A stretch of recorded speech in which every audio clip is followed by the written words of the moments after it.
Estás escuchando al pastor Roberto Tinoco. Vive una vida conforme al corazón de Dios. Palabra viva.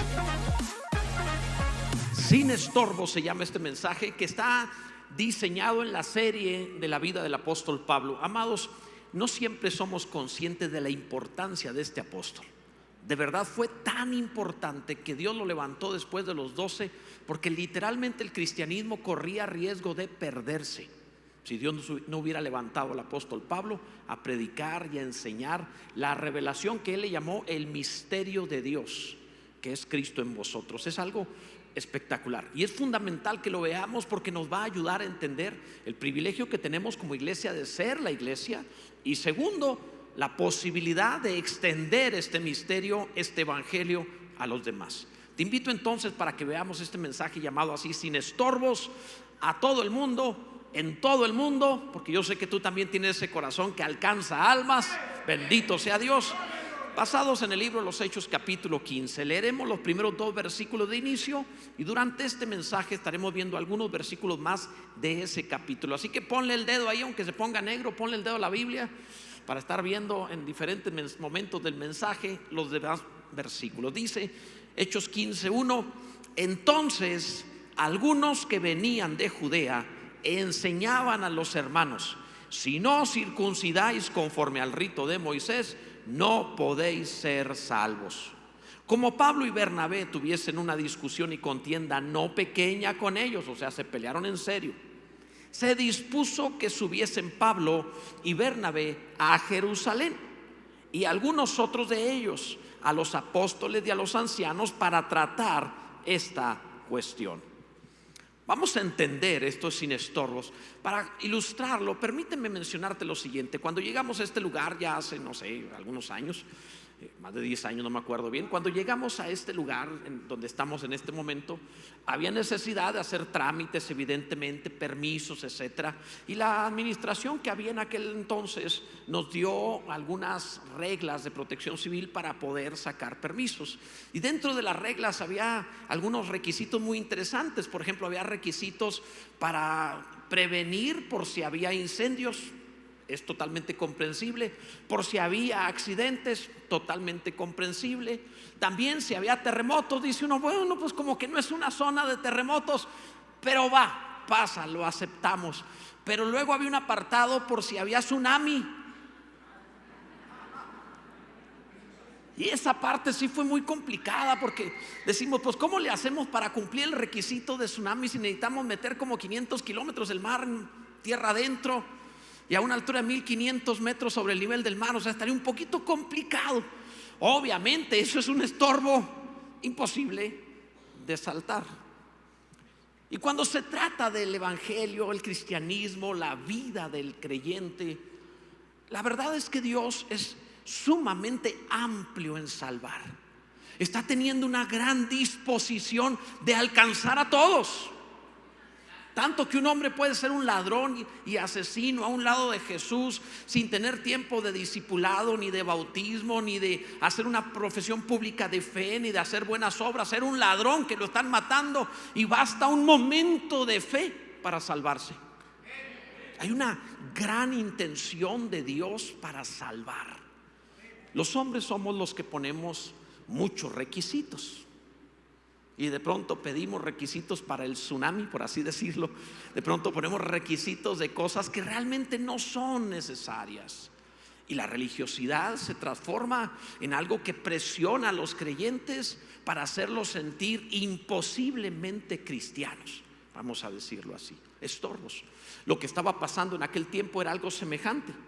La religiosidad de los cristianos judíos de Jerusalén estaban teniendo un shock, estaban teniendo un escándalo respecto al ministerio del apóstol Pablo. El apóstol Pablo había salido a predicar a los gentiles, a los no judíos. Andaba por las diferentes ciudades griegas predicando el evangelio. Y allá entre los gentiles, entre los no judíos, exigía para salvación que Jesucristo sea el Señor de sus vidas. Y todos decimos amén. Pero no les exigía guardar el judaísmo, el sábado, las leyes judías, las ceremonias, los rituales, las fiestas, un montón de cosas. Y entonces esto ocasionó escándalo. La circuncisión, por ejemplo, ocasionó escándalo. Porque para el judío, si algún hombre no estaba circuncidado, no era parte del pueblo de Israel. Y si no era parte del pueblo de Israel, tampoco era parte de la salvación. Así lo entendían ellos. Y entonces comenzaron a tener escándalo al punto tal que mandaron a hacer o propiciaron, invitaron a todos para hacer lo que se conoce como el primer concilio de la iglesia cristiana, que fue el concilio de Jerusalén.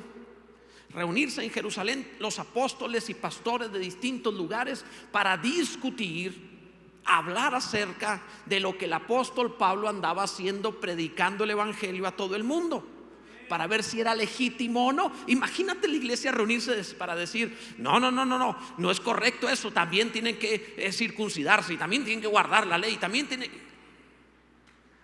El problema de esto es que ponían tales requisitos que iban a ocasionar que el cristianismo, si no hubiese habido allí un apóstol Pablo y un ministerio que defendiera la salvación a todo el mundo, se hubiera transformado en una secta del judaísmo.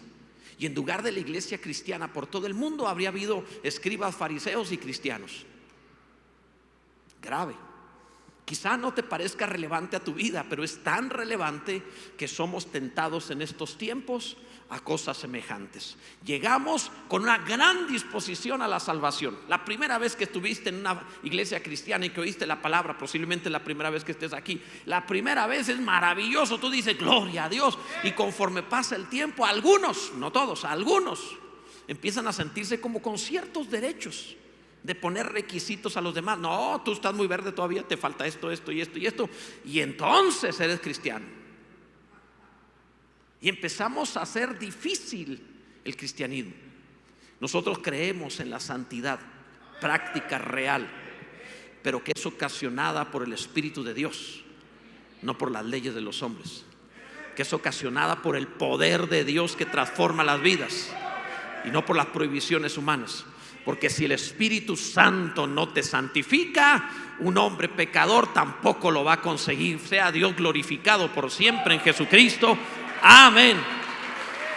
Entonces veamos, primero, Dios quiere que seas parte de la iglesia. Así, Dios quiere que seas parte de la iglesia, y decimos amén.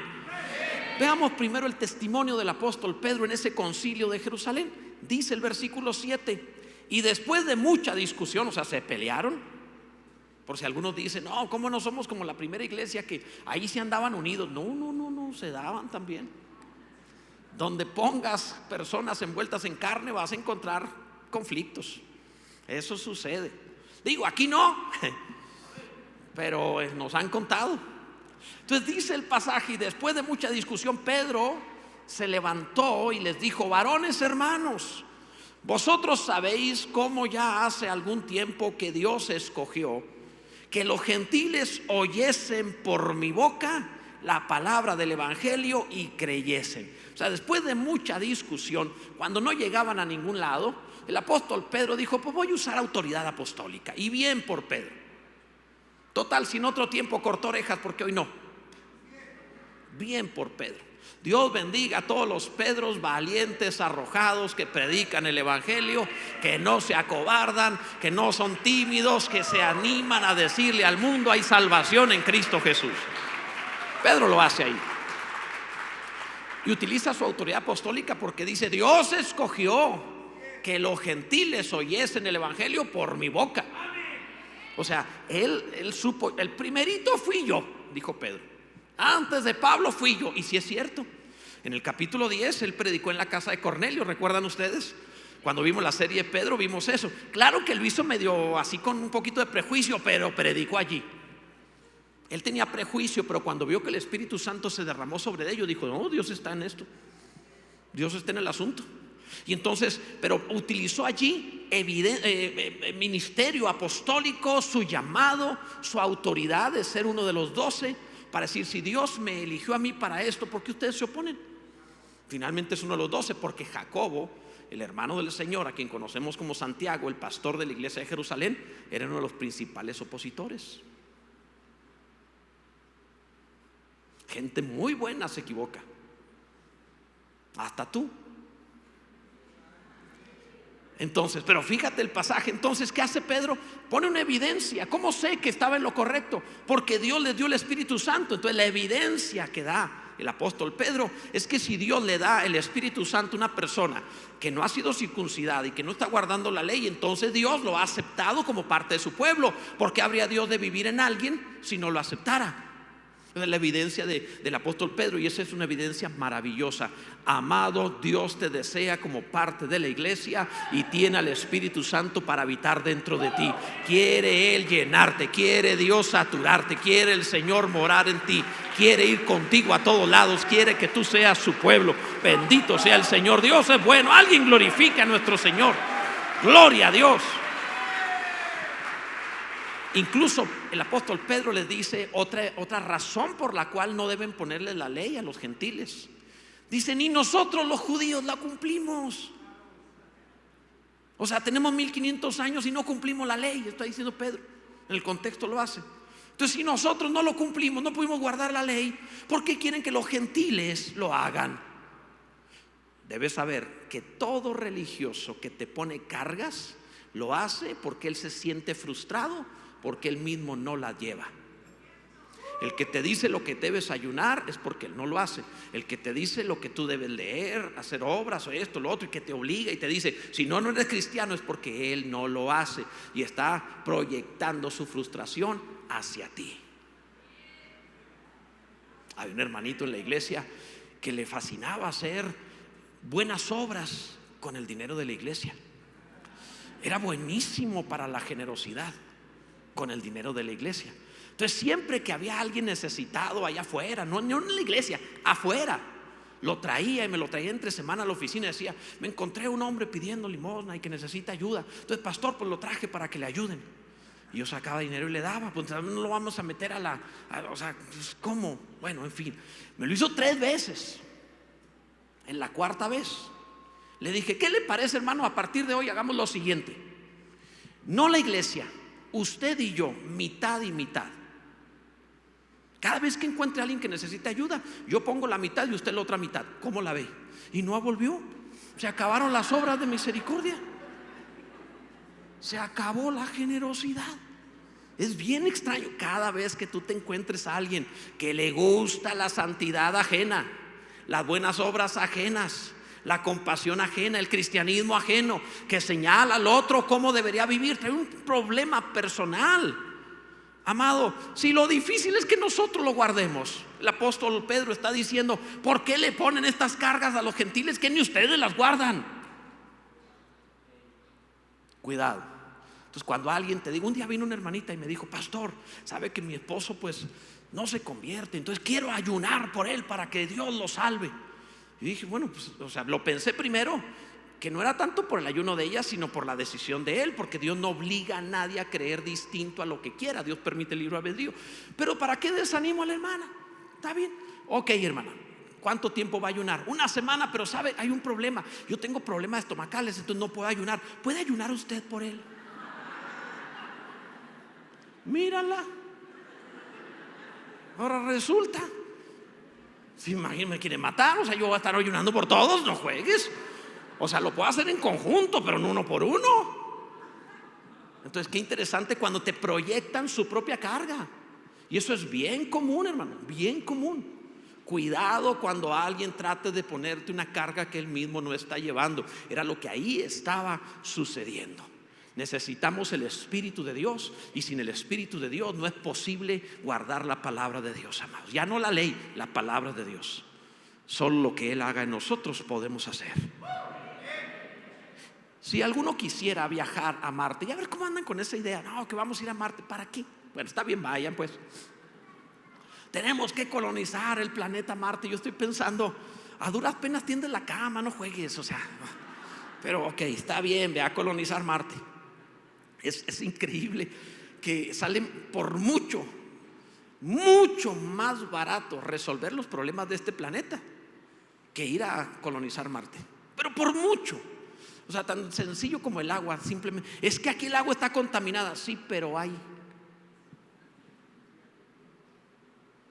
Es que vamos a Marte porque en la Tierra está el agua sucia.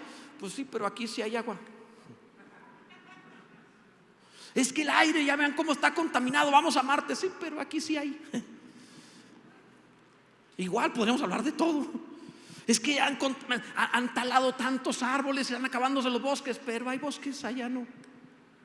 O sea, es increíble cómo el ser humano es así. ¿Por qué te lo menciono? Porque si alguien quisiera irse a vivir a otro planeta como Marte, necesitaría ya no necesariamente un traje espacial diseñado para las condiciones del planeta. Necesitaría que le cambien su ADN, porque no puede vivir para siempre en un traje. Tendría que ser cambiado genéticamente a las condiciones del planeta. Si no, ¿cómo va a vivir allí realmente? No es parte, va a estar en una cápsula, pero no va a vivir en el planeta como vive aquí. Tú tienes un cuerpo que es como un traje diseñado para la tierra. Respiras y comes y vives en este mundo en plena libertad. Ok, algo así necesitaríamos. ¿Por qué te lo menciono? Porque es algo semejante. Para que vivas en el reino de los cielos, solo es posible cuando Dios te cambia tu genética, cuando el Espíritu de Dios entra en ti y te hace vivir de adentro hacia afuera según las condiciones del reino de los cielos. Esto no se puede fingir, esto no se puede simplemente intentar, esto no se trata de aparentarlo. Esto es el poder de Dios que trae salvación a todo aquel que crea. Bendito sea Dios, gloria a Dios. En segundo lugar, Dios te atrae con maravillas a su iglesia. Ya vimos el testimonio de Pedro, pero luego viene el testimonio de Bernabé y de Saulo, que era Pablo, dentro del concilio de Jerusalén. Versículo 12. Entonces toda la multitud cayó. Cuando oyeron a Pedro dijeron: wow, sí es cierto, Pedro tiene razón. Entonces todos se quedaron callados y ahí se levantaron Bernabé y Pablo. Y dice: entonces toda la multitud cayó y oyeron Bernabé y a Pablo que contaban cuán grandes señales y maravillas había hecho Dios por medio de ellos entre los gentiles. Siempre que están en Jerusalén y ante los judíos, mencionan primero a Bernabé y luego a Pablo. Cuando están ante los gentiles, mencionan a Pablo y luego a Bernabé. Es bien interesante eso, porque a Pablo lo hacían menos entre los judíos. Nunca ha sido en la historia de la iglesia que los más famosos y más grandes en cuanto a la opinión de la gente nunca han sido los que han ido a la cabeza del mover de Dios. Pero después de muertos se ve quién iba a la cabeza del mover de Dios. En este caso era Pablo. Pero bueno, en fin, se levantaron a testificar. Pero lo maravilloso es que Pablo y Bernabé no se pusieron a hablar de lo que hacían o debían hacer los gentiles, sino de lo que Dios estaba haciendo entre los gentiles. ¿Cómo saber que alguno es cristiano? Pablo no empezó a decir: veamos lo que ellos están haciendo. Pablo dijo: veamos lo que Dios está haciendo entre ellos. Prodigios y maravillas. Amado, el cristianismo no es teórico, el cristianismo es práctico. El cristianismo no es simplemente una ideología, el cristianismo es una práctica de vida permanente, constante, real, evidente. Todo el que conoce a un cristiano sabe que es cristiano por su manera de vivir. No es que sea impecable, es que es eminentemente dedicado al Señor. Bendito sea Dios. Alguien debe glorificar a Dios. Este énfasis es importante. El énfasis, amados, es que los gentiles, no es que ellos guarden la ley, es que Dios hace maravillas entre nosotros. Gloria a Dios. Esa es la evidencia, el poder de Dios. De eso se trata. Estamos en una época, amados, en donde la ciencia ha aumentado mucho. Por ejemplo, la ciencia médica. Gracias a Dios por la ciencia médica, todos los que se dedican a la salud, doctores, enfermeros, etcétera. Dios les bendiga, ustedes son una maravilla, amados, de verdad que sí. Para mí, reciban de parte de Dios un reconocimiento a su trabajo, porque lo que ustedes hacen es semejante a lo que se hace en el reino de los cielos, producir vida. Gracias, amados. Ahora bien, la ciencia médica ha aumentado y en este avance ha producido muchas cosas para traer salud y alargar la vida. Por eso es que hoy nos ven algunos y dicen: mira, no está tan viejo. ¿Han visto las fotografías de los abuelos allá de 1800? Entonces ven al hombre y la mujer que siempre tienen cara así de que no se ríen. No sé por qué no se reían. Siempre están enojados. Están como si fueran. Si tú le pones unas líneas atrás y unos numeritos, están presos. O sea, tienen cara de verdad, tienen esa cara, amargos. enojados, así se ven. La vida era muy difícil. Entonces tú lo ves y tú dices, mira, aquí está de los tatarabuelos, han de tener como 90 años y tenía 35, 40. ¿En serio? Tú ves esas fotos color sepia que están bien viejos. No, 35, 40 años. Y así estaban. Estaba grave lo que comían, no había ciencia médica. Y hoy, mira, ve, hay viejitos que parecen jóvenes. ¿No es una maravilla? Gracias a Dios por ello. Bendito sea Dios, eso es muy bueno. Te estoy ilustrando una verdad importante. Pero así como ha crecido la ciencia médica real, práctica, palpable, que tiene evidencia empírica, experiencia probada, método científico, también existe unas pseudociencias de salud que de pronto te hablan, no, hombre, te compras estos tenis y bajas de peso. Tú dices, pues solo que camines 10 kilómetros diarios, porque honestamente, no porque traigas esos tenis vas a bajar. Y de pronto te dan unos mega remedios de no sé qué. No, con este aceite detrás de las orejas en tu vida te enfermas. No juegues, en serio, no juegues. Y hablan de un montón de pseudociencias que prometen salud, pero no tienen evidencia empírica, no tienen método científico, no hay comprobación, tenemos 5,000 casos donde lo estudiamos y de los 5,000 casos 4,850 sanaron con esto. No tienen método científico, tienen la ocurrencia de alguno que dice que esa hierbita sirve para eso. No, de veras es muy buena, esta hierbita sanó al compadre fulano de tal que vivía en la sierra. O sea, amados, eso no es método científico. Son suposiciones. La verdad es que algunos sin medicamentos a veces sanan. Entonces, si en ese ínter se comió una piedra, vas a decir, esta piedra sana. No, amado, no. O sea, cuidado, eso no es método científico. Entonces te lo menciono porque lo que es verdaderamente ciencia tiene realmente evidencia empírica, comprobación científica. Hay demostración de la experiencia. El cristianismo es semejante. Puede haber gente que tiene la doctrina y la ideología, pero no tiene evidencia empírica, no tiene experiencia en Cristo.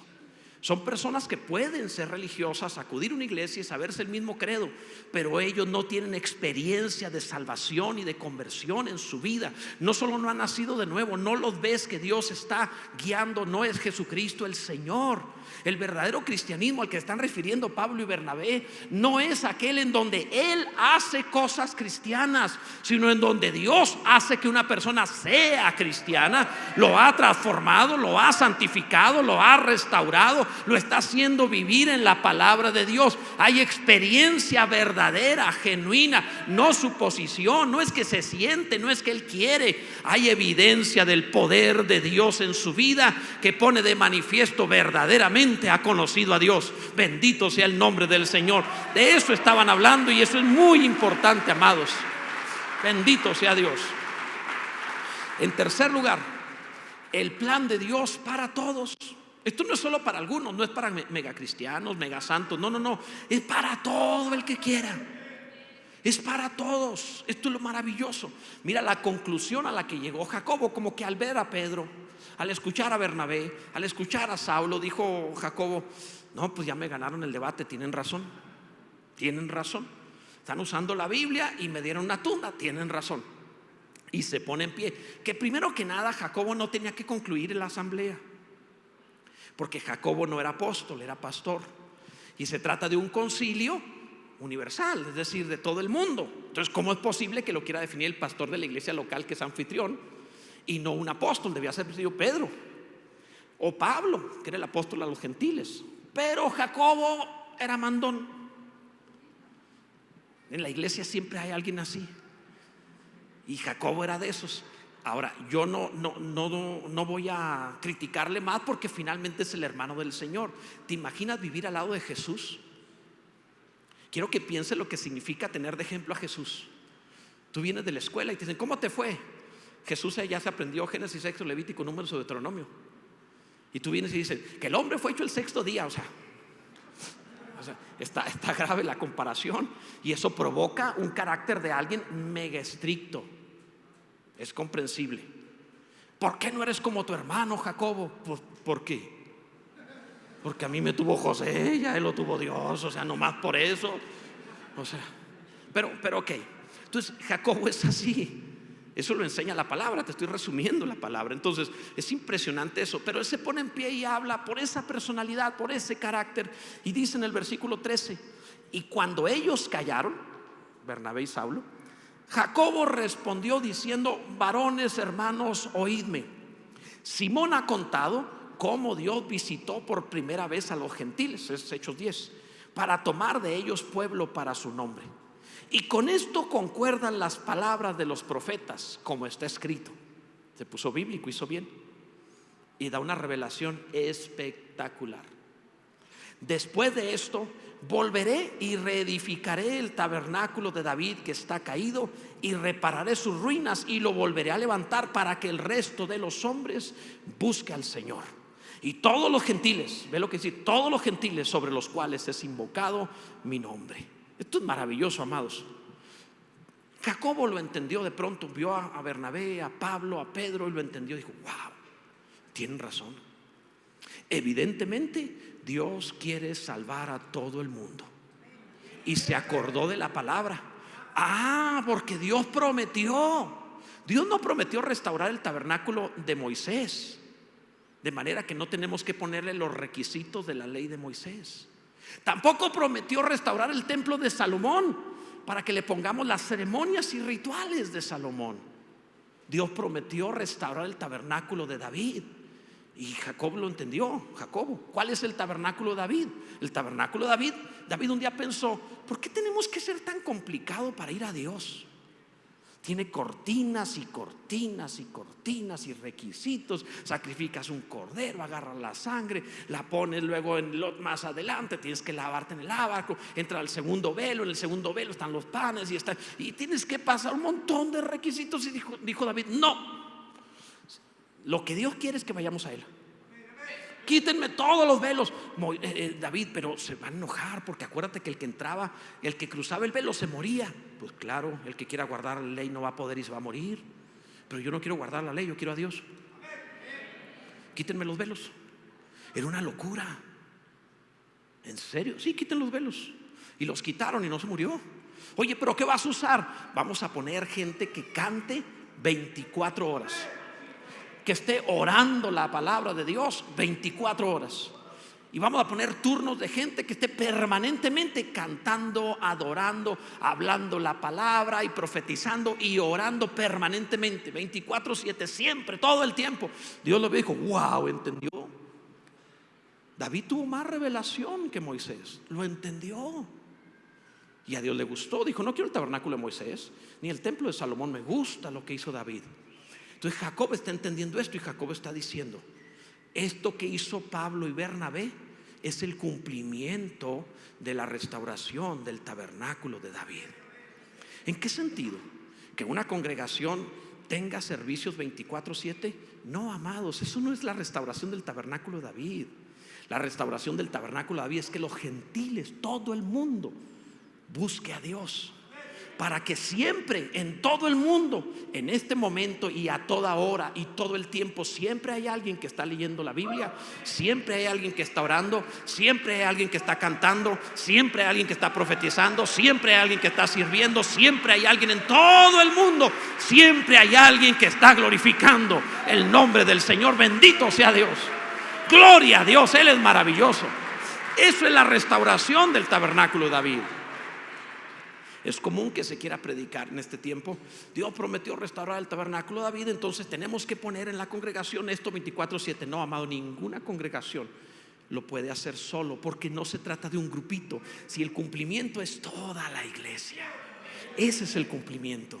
Que le prediques a todos, que todos conozcan, que todos sepan, y en toda lengua. Mira, esto me trae a la memoria un ejemplo que puso Jimmy Swaggart allá por los 80s. Dice Jimmy Swaggart que en su congregación tenía una hermanita que hablaba en lenguas, y que cuando hablaba en lenguas, la hermanita gritaba de una forma muy rara y hacía un chillido y movía las manos así con un chillido raro.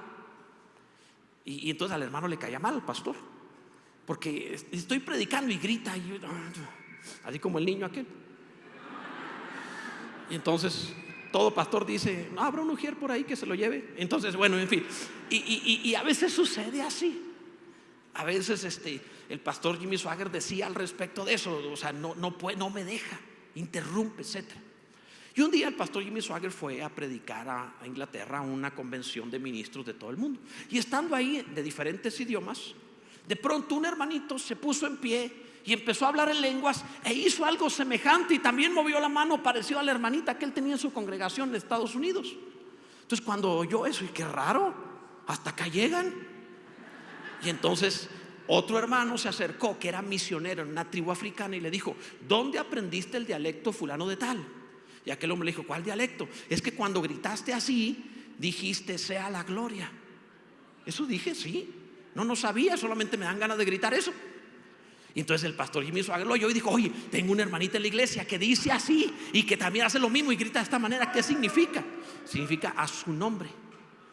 Dios tenía una hermanita en Estados Unidos gritando a su nombre y un hermanito en Londres gritando sea la gloria, para simplemente adorarle conforme al cumplimiento del tabernáculo de David, que el resto de los gentiles busquen al Señor. Dios es bueno y maravilloso, bendito sea Dios, gloria a Dios. Esta es la voluntad, amados, de Dios. Mira, desde el principio, desde nuestro diseño, Dios quería que todo lo que respire alabe al Señor. Si pones un micrófono a la respiración, te vas a dar cuenta que todo ser viviente está diciendo Yahvé.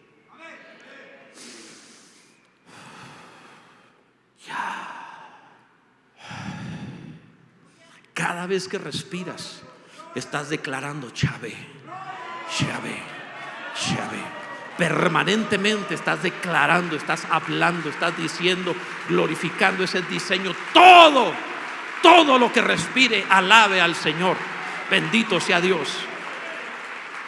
Si hubieran exigido el judaísmo, habrían restaurado el tabernáculo de Moisés y no nos habría llegado el cristianismo. Algunos todavía quieren que hoy restauremos las prácticas judías y quieren hacerte judaizar, guardando el sábado, circuncisión y otras fiestas, etcétera. Y de pronto se ve así con toy nopal, pero se pone una kipá y dice que es judío. Cuidado, amados, porque eso es restaurar el tabernáculo de Moisés, no el de David. Otros quieren restaurar el tabernáculo de Salomón y están necios a que hay que reconstruirlo en Jerusalén para la venida del Señor, cuando Dios está haciendo la nueva Jerusalén, la iglesia gloriosa. Y quieren volverse al templo de Salomón cuando Dios ha hecho el templo del Señor Jesucristo. Edificaré mi iglesia. Bendito sea el nombre del Señor. ¿Alguien está entendiendo esto? Sin estorbos. Sin estorbos. Esta es la conclusión que da el Espíritu Santo y la iglesia. El último punto, la conclusión. Versículo 28. Porque ha parecido bien, qué maravilla de palabras, ha parecido bien al Espíritu Santo y a nosotros, dice Jacobo, no imponeros ninguna carga más que estas cosas necesarias, que os abstengáis de lo sacrificado a ídolos, de sangre, de ahogado y de fornicación, de las cuales cosas si os guardareis, bien haréis. Pasadlo bien. Amados, así se gobierna una congregación, una iglesia, con el equilibrio entre lo que le ha parecido bien a Dios y lo ha puesto en su iglesia. Las dos cosas, entre lo místico y lo práctico. No puede ser todo místico. A mí Dios me habla, sí, pero ¿y la iglesia? Tiene que ser práctico también. Y no puede ser solo práctico lo que la gente diga y que dice Dios. Equilibrio. Esto es maravilloso. Un equilibrio entre lo místico y lo práctico. Pero además dice, fíjate cómo un liderazgo sabio no te pone más cargas de las que debes llevar. Y las cargas son lo necesario. ¿Y qué es lo necesario? Lo que promueva la vida. Por ejemplo, te dice que se abstengan de ídolos porque te mata eternamente, pero que no se abstengan de la circuncisión, porque la circuncisión, ¿de qué te sirve que te circunciden o no te circunciden? Si tu corazón está incircunciso, lo que pasa en tu carne es lo de menos. ¿Entiendes esto, amado? O sea, es importante entonces entender que solamente aquellas que pongan en riesgo tu vida con Dios es lo que te tienes que abstener. Puede ser algo bueno. A lo mejor ese novio, esa novia que traes, deberías quitarlo de tu vida. A lo mejor está poniendo en riesgo tu relación con Dios. A lo mejor ese trabajo pone en riesgo tu relación con Dios, porque lo has idealizado, tienes un ídolo en ello. No lo sé, tu propio cuerpo podría ser. Solo las cosas necesarias. No le vamos a poner más carga. Es como en este mundo ya hay gravedad. ¿Para qué te ponemos más gravedad? O sea, ya tenemos gravedad. Imagínate andar cargando 20, 30 kilos encima todos los días. O sea, ¿para qué? Digo, algunos sí lo hacen, pero ese es otro asunto. O sea, ¿para qué? Si ya la gravedad es suficiente. No estuvo muy bien eso. Se lo voy a explicar, amados. Mira, las prohibiciones de Jacobo les dio en resumen 3 prohibiciones. Una, que se abstengan de los ídolos. ¿Por qué? Porque el ídolo te estorba para llegar a Dios. Si tú tienes o quieres tener otro mediador aparte de Jesucristo, en lugar de llevarte a Dios, te impide ir a Dios, porque no hay otro mediador entre Dios y los hombres sino Jesucristo. Eso dice la Biblia. Tienes que abstenerte de toda clase de mediador, porque eso te estorba para ir a Dios. Entonces, quita ídolos. Segundo, te dice, entre otras cosas, apartarse de fornicación. ¿Por qué? Exclusivamente tu cónyuge, nada más. Incluso Pablo dice que el que ande quemando, cásese. Muy práctico. No te dice, ore más, no, cásese. Entonces, ¿qué quiere decir? Espiritualmente, exclusivo a Dios, no ídolos. Físicamente o almáticamente, mejor dicho, almáticamente, exclusivo a su matrimonio, no más. Y luego pone otra sobre el alimento. No coman sangre, ni morcilla, ni esas cosas, ni ahogado, nada de lo que está en el vientre materno, no, nada de eso. ¿Por qué razón? Físicamente, exclusivo a lo que no sea bestial. Compórtate como humano. Entonces, escucha esto. Espiritualmente, exclusivo. Almáticamente, exclusivo. Físicamente, exclusivo. Jacobo lo que está diciendo es: este es el único requisito para saber quiénes son cristianos de entre los gentiles. Viven la exclusividad de Dios, en integridad de su vida. Ese es cristiano. No puso leyes, no puso ceremonias, no puso rituales, no puso mandamientos. Lo que puso fue la exclusividad en Dios. Bendito sea el nombre del Señor. Si alguien está entendiendo al respecto de esto, debe adorar a nuestro Dios. Esa es la evidencia del cristianismo. Concluyo. Espíritu, alma y cuerpo. Concluyo. Actualmente se ha hecho mucho bien haciendo trasplantes de córnea para que personas que habían perdido la vista la recuperen. Es algo maravilloso.